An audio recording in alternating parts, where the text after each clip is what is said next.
आदरणीय मंच आणि आपणा सर्वांना क्रांतिकारी जय भीम. क्रांतिकारी जय भीम.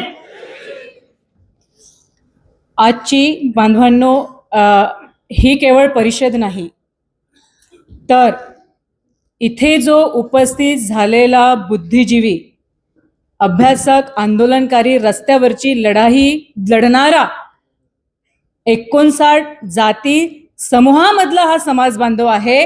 आणि म्हणून हे परिषद यासाठी महत्त्वपूर्ण ठरते, फक्त केवळ परिषद नसून जे आपल्या समोर संविधानापुढे आव्हानं आहेत, त्या आव्हानाचा आपण निपटारा कसा करायचा आणि संविधान कसं जिंकवायचं, त्या संविधानाची रक्षा करणारी ही परिषद आहे. म्हणून आपणा सर्वांसाठी एक जोरदार टाळ्या व्हायला पाहिजे. या ठिकाणी अभ्यासक, बुद्धिजीवी, लीगल एक्सपर्ट, कॉन्स्टिट्यूशनल एक्सपर्ट यांनी मार्गदर्शन केलेलं आहे. आत्ताच नुकतेच या ठिकाणी उपस्थित झालेले माजी सामाजिक न्याय मंत्री आमदार बडोले साहेब यांचं स्वागत आधीच, आणि त्यांनी उपवर्गीकरणाच्या विरोधी घेतलेली भूमिका आताच आमचे प्रीतमदादा बुलकुंडे यांनी सांगितलं आहे. विशेष अभिनंदन याच्यासाठी, सत्तारूढ पक्षामध्ये असताना देखील आमच्या समाजाचं उपवर्गीकरणच्या माध्यमातून न भरून निघणारं कसं नुकसान होणार आहे, ही भूमिका सत्तारूढ पक्षामध्ये असताना घेणं कठीण आहे. बरं, ती भूमिका बडोले साहेबांनी घेतली.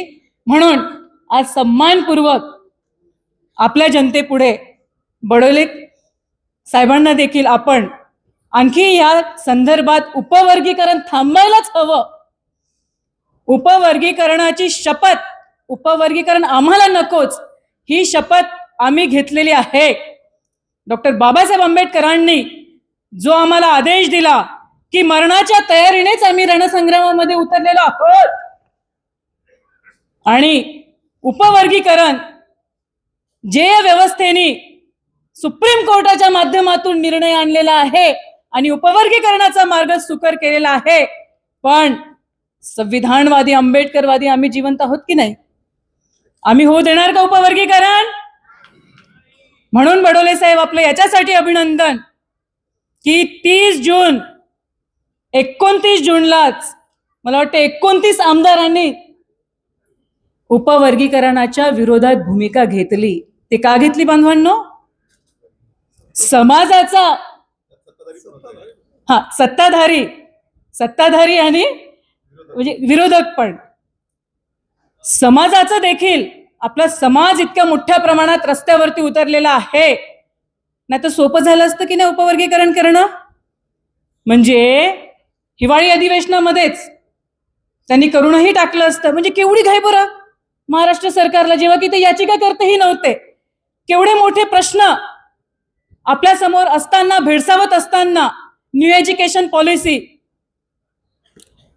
आपल्या लाडक्या बहिणीचा फंड कसा डायव्हर्ट केलाय, म्हणजे जवळपास 410 कोटी 30 लाख हा स्पेशल कंपोनेंट प्लॅन मधून सीएम साहेबांनी हा निधी वळविला. आमची आजच्या परिषदेची एक महत्त्वपूर्ण भूमिका म्हणून बडोले साहेबांना ही देखील विनंती राहील की हा देखील प्रश्न आपण सभागृहामध्ये मांडावा.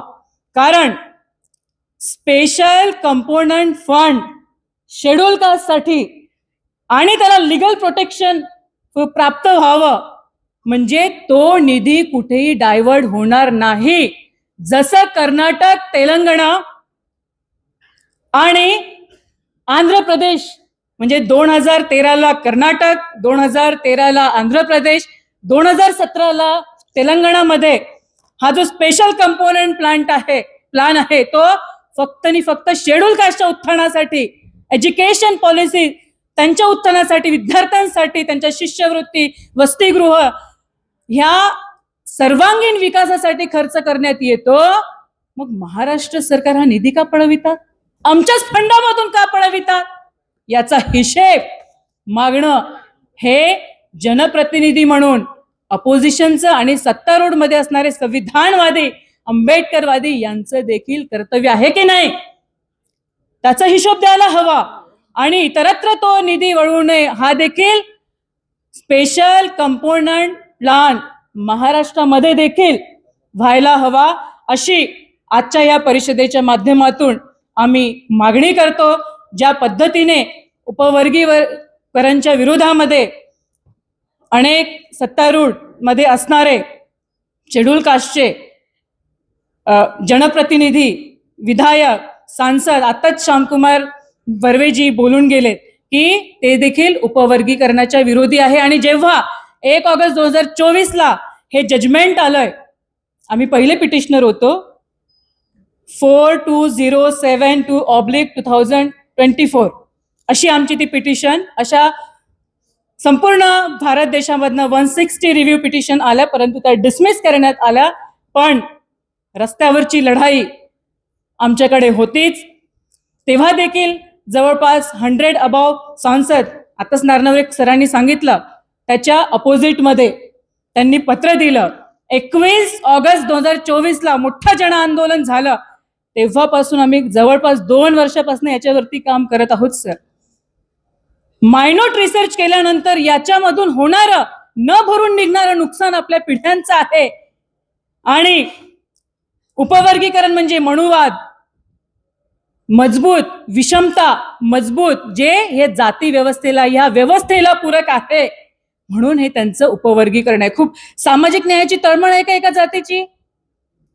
अजिबात नाही. की त्यांचं खूप उत्थान करायचं आहे बा, एक जात म्हणते, एक जात वगैरे काही म्हणत नाही, त्यांच्या फक्त मुठभर लोक म्हणत आहे. हे आता सिद्ध झालेलं आहे. बरं, सांगतात काय उत्तर देताना?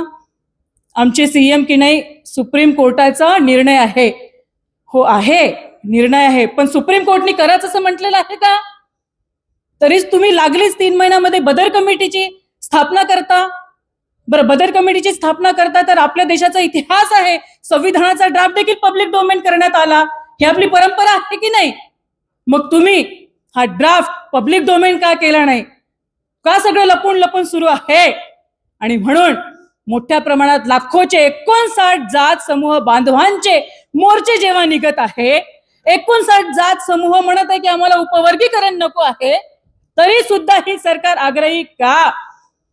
आणि बांधवांनो, आम्ही जेव्हा गावागावात, जिल्ह्यामध्ये हा मोर्चा उभारण्याच्या पूर्वी फिरत होतो, याची अवेअरनेस करत होतो, तेव्हा आम्ही आमच्या 59 जात बांधवांना हेच सांगितलं की बघा, आता आपल्याला ह्या लढाईमध्ये रस्त्यावरती आपण उतरत आहोत ह्यासाठीच की हा लढा केवळ पारंपरिक मोर्चा होता कामा नये, पारंपरिक आंदोलन होता कामा नये, तर आम्हाला हा लढा जिंकायचाच आहे. म्हटलं की नाही, ते नागभीड, ब्रह्मपुरी, चंद्रपूर, गडचिरोली, वर्धा या ठिकाणांवरून उपवर्गीकरणाच्या विरोधात लढणारे योद्धे उपस्थित आहे की नाही प्रत्येक ठिकाणी. आणि अशीच मानसिकता बनवून घरून निघा म्हटलं की नाही. आम्ही सगळे बुद्धिजीवी, अभ्यासक, लिगल एक्सपर्ट काय भूमिका घ्यायची पुढे जाऊन कोर्टामध्ये, आता सरांनी सांगितलं लार्जर बेंच बसवू शकतो, पण ते किती योग्य राहील, विश्वासार्थ राहील, कोणती भूमिका घेईल हे आपण सांगू शकत नाही. म्हणून रस्त्यावरची लढाई सर्वात महत्वाची. मी हे सांगितलं की जितकी आपली संख्या असेल तेवढं हे सरकार झुकेल. आणि झालं की नाही तसं?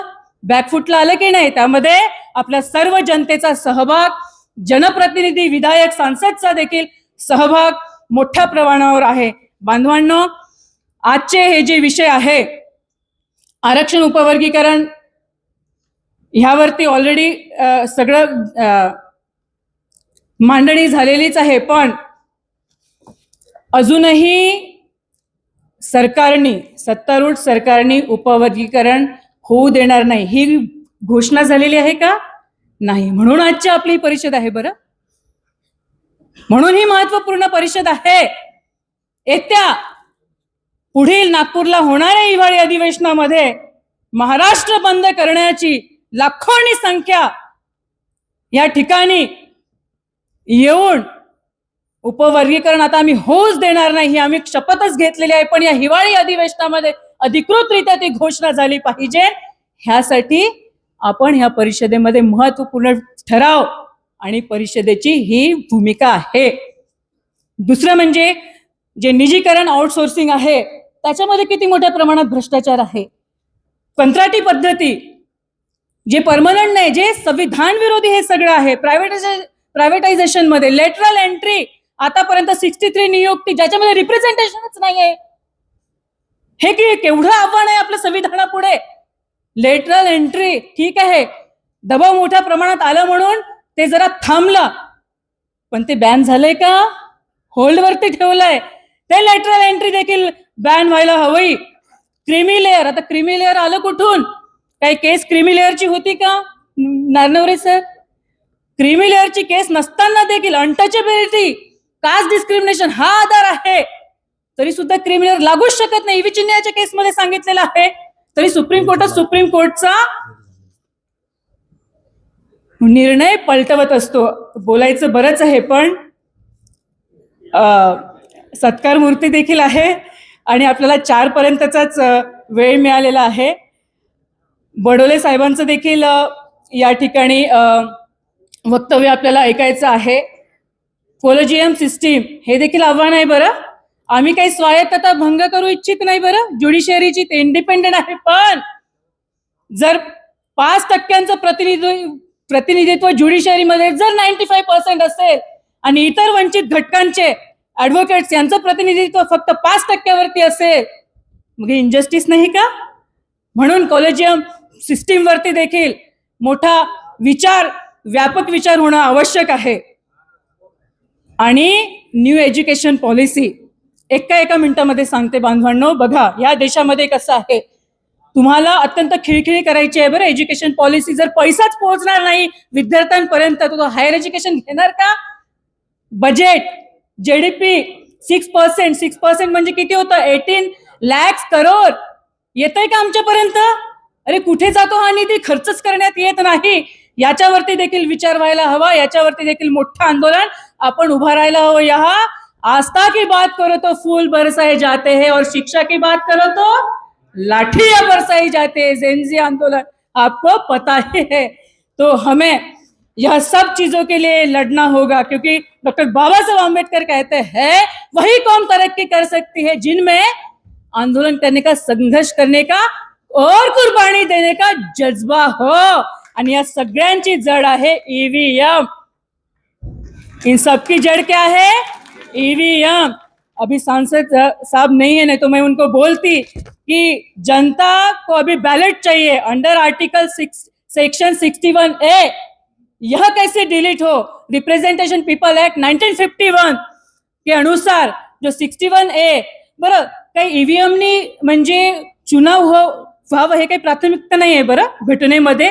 तरी सुद्धा एवढ्या प्रचंड प्रमाणात आंदोलन होत असताना आम्ही 2024ला 17 फरवरीला मोठी, देशातली सर्वात मोठी कदाचित ती परिषद असेल, गुणवंत देवपारे साहेब त्या याला होते. आताही आमचं त्याच्यावरती काम सुरू आहे. मला असं वाटते अपोजिशननी देखील हा मुद्दा ताकदीने सभागृहामध्ये मांडावा. जनता बॅलेटची आतुरतेने वाट बघत आहे. 2029चे जे चुनाव आहे ते बॅलेट पेपरनीच व्हावे, कारण ईव्हीएमच्या माध्यमातून अंडर आर्टिकल 326 जो आम्हाला अधिकार, राईट टू वोट मिळालेला आहे, तो धोक्यात आलेला आहे. आणि या सर्वांना आव्हान, याची जड जर असेल तर ते म्हणजे ईव्हीएम हे आम्हाला संपवायचं आहे. जिनकी के ग्राम पंचायत का सदस्य तक चुन के आने की हैसियत नहीं थी, जिनकी सभाओं में कुर्सियां खाली रहती थी, ऐसे लोग आज संसद में गए. किसके कारण? ईवीएम के कारण. तो वक्त कम है आणि हे सगळे जे मुद्दे आहे, हे सगळे आव्हाने जे आहे बांधवांनो, ते संविधानाला हरवणारे आहे बरं. आणि म्हणून आणि हुकुमशाहीला जिंकवणारे आहे.